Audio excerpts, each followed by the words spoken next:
Hey guys, Alex Riles here from Tech Data Security Solutions, and I thought we'd take a minute today to focus on the biggest cyber threat facing small and medium-sized business, and that is email-based phishing campaign attacks and malware campaign attacks.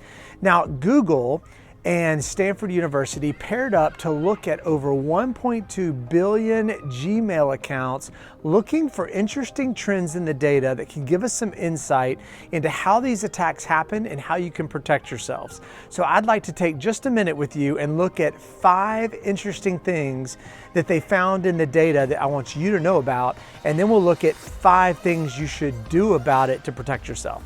So let's get started. First of all, they noticed that these phishing and malware campaign attacks were very consistent and regular.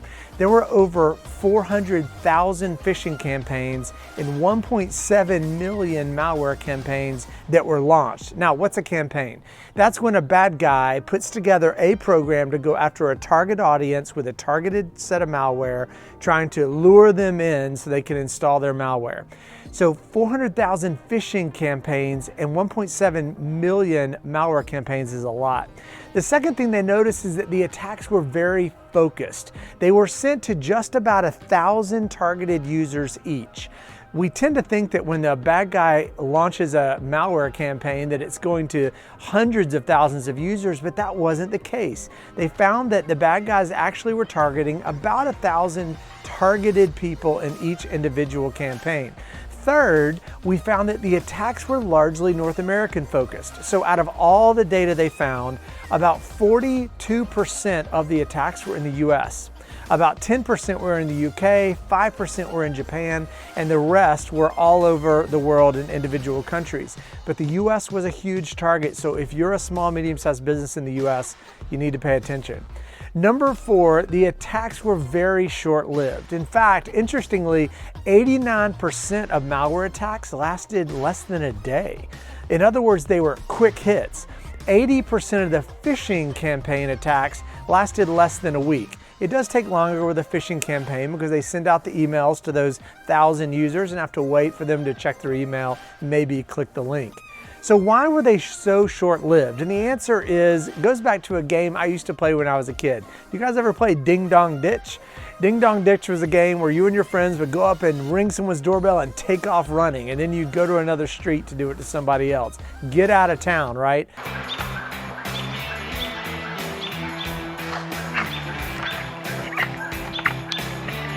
I'm not saying I actually did that game, but I will say heard about it.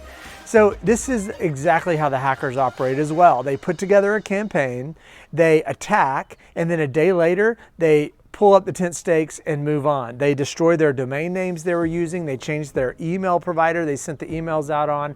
Everything gets deconstructed and go and built somewhere else. That makes them really hard to find. Now, number 5, attack victims were very targeted. And this is pretty interesting.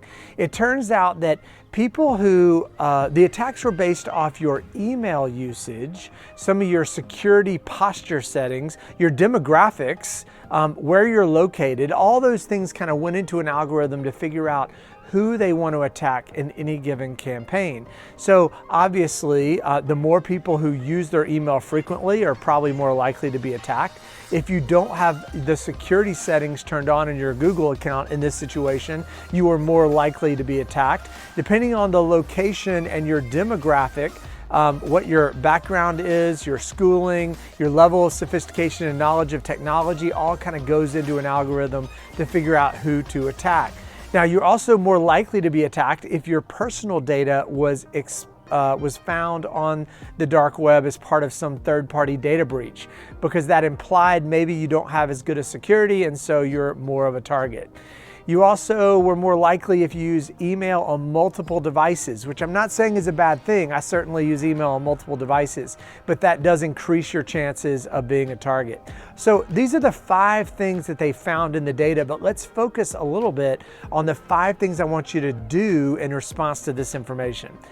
First of all, be very, very cautious about all communication that you receive, whether it's email or text. Just yesterday, it was Sunday, my wife and I were driving around town. She received 2 texts in one car drive that were obviously spam.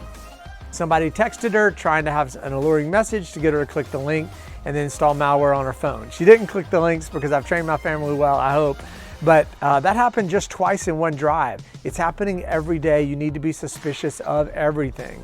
The second thing I want you to do is don't click links in email and don't open attachments if they look suspicious.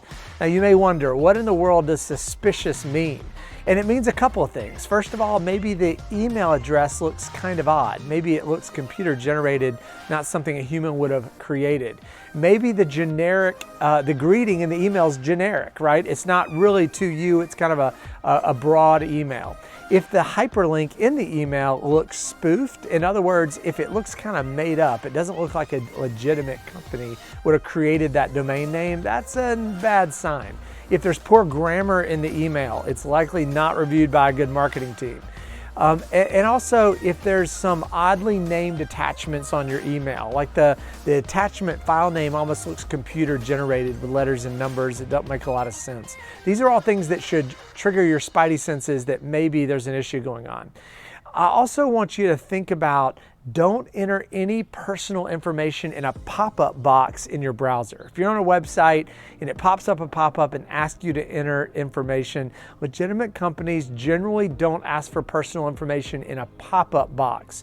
They absolutely can ask for personal info in a normal web page, but if it pops up a box and asks you to enter, that's potentially injected malware from a bad guy who can add these pop-up boxes where the pop-up contents is sourced from another server and they can steal your information.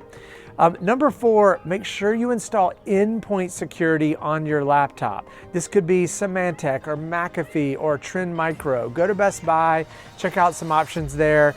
Talk to someone in your family who is a computer person and they can advise you on the right type of software to install. But many of these endpoint security products will prevent malware from installing on your laptop or your phone, as well as they sometimes come with anti-phishing tools that you can use as well, which brings me to number 5, which is please make sure you use any anti-phishing features of your email client or your web browser, because they can be a huge help in preventing these kind of scams. Phishing, of course, is the idea of casting that rod as the bad guy does, trying to drop that enticing lure in the water and then reeling you in when you click that link or bite on the meat. So make sure that you're not falling susceptible to phishing scams or to malware scams that come up on your email or your websites. I hope this has been helpful to keep you safe as a small or medium-sized business in the 2 most important ways that you can keep yourself safe on the internet. I hope this has been helpful. Check me out on my website, on my YouTube channel at Cybersecurity Deciphered, and I'll see you next time. Stay secure.